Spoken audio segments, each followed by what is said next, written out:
तर नांदेडचे काँग्रेसचे खासदार रवींद्र चव्हाण भाजपा जाणार असल्याचा पोस्ट सोशल मीडियावर व्हायरल झाला। भाजपा प्रवेशाच्या चर्चांचं रवींद्र चव्हाणांकडून खंडन करण्यात आले। मी काँग्रेसचा पाईक आहे, रवींद्र चव्हाणांनी हे वक्तव्य केलेलं आहे। व्हायरल पोस्टबाबत पोलिसात तक्रार करणार असल्याचं देखील रवींद्र चव्हाण यांनी म्हटलं। भाजप हे वेगळ्या अशा अफवा वेगळ्या माध्यमातून पसरून जनतेमध्ये संभ्रम निर्माण करण्याचं काम या ठिकाणी करत आहेत। काही जणांच्या पोटामध्ये पोटसूळ उठत असेल, काही लोकांनी नांदेड जिल्ह्यामध्ये चालवताना दिसत आहे। मी कदापि कोणत्याही पक्षात जाणार नाही। मी काँग्रेसचा सच्चा पाईक आहे आणि काँग्रेससाठी सदैव एकनिष्ठ या ठिकाणी राहणार आहे। आणि निश्चितच जे भाजपची आता मोठी मंडळी आहेत नांदेड जिल्ह्यामध्ये, जे सर्व भाजपचे म्हणून घेत असतील त्यांच्या संबंधित असतील। तर 13 दिवस होऊनही चौकशी होत नाही म्हणजे काहीतरी लपवण्याचा प्रयत्न होतोय का, असं महबूब शेख यांनी म्हटलंय।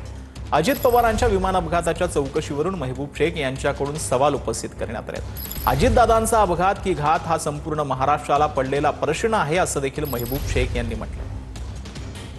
हा प्रश्न फक्त कुटुंबातले म्हणून रोहित दादाच्याच मनात नाही, तर आज महाराष्ट्रातल्या सर्वसामान्य माणसाच्या मनामध्ये हा प्रश्न आहे। अजितदादा सारखे महाराष्ट्राच्या उपमुख्यमंत्री, एवढ्या मोठ्या उंचीचा नेता, हा जाऊन 13 दिवस होऊन जातात, जर चौकशी कंप्लीट होत नाही तर नेमकं याच्यात काहीतरी लपवायचा प्रयत्न आहे का, काहीतरी लपवायचं आहे का? एक जर तुम्ही अपघात झाला म्हणताय तर अपघाताची चौकशी करायला तुम्हाला 1 दिवस 2 दिवस खूप झाले। 13 दिवस जर तुम्हाला ब्लॅक बॉक्समध्ये काय हे सापडायला जर तुम्हाला अजून वेळ मिळत नसेल तर मला वाटतं ही चौकशी ही एखाद्या सर्वोच्च न्यायालयाच्या उच्च न्यायालयाच्या न्यायाधीशाच्या अध्यक्षतेखाली व्हायला पाहिजे। तर स्वर्गीय अजित पवारांच्या नावाची पद्मविभूषण पुरस्कारासाठी शिफारस व्हावी, आमदार आशुतोष काळे यांचं मुख्यमंत्री देवेंद्र फडणवीसांना पत्र पाहायला मिळालं।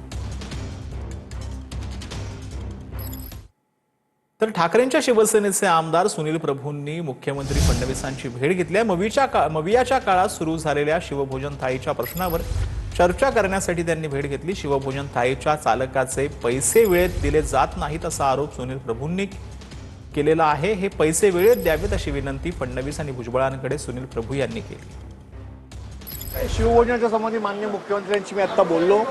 शिवभोजन केंद्र जे आहेत त्यांचे पैसे मागील 6 महिन्यापासून दिले गेलेले नाहीत, त्यामुळे केंद्र बंद करण्याच्या मनस्थितीत आहेत। काही लोक पैसे न दिल्यामुळे आत्महत्या करतील अशा स्थितीमध्ये आहेत। माननीय मुख्यमंत्री आणि अन्न नागरी पुरवठा मंत्र्यांशी मी आता बोललो, त्यांनी चीफ सेक्रेटरीला सांगून तात्काळ हे पैसे रिलीज करा अशा पद्धतीच्या मुख्यमंत्र्यांनी सूचना दिल्या।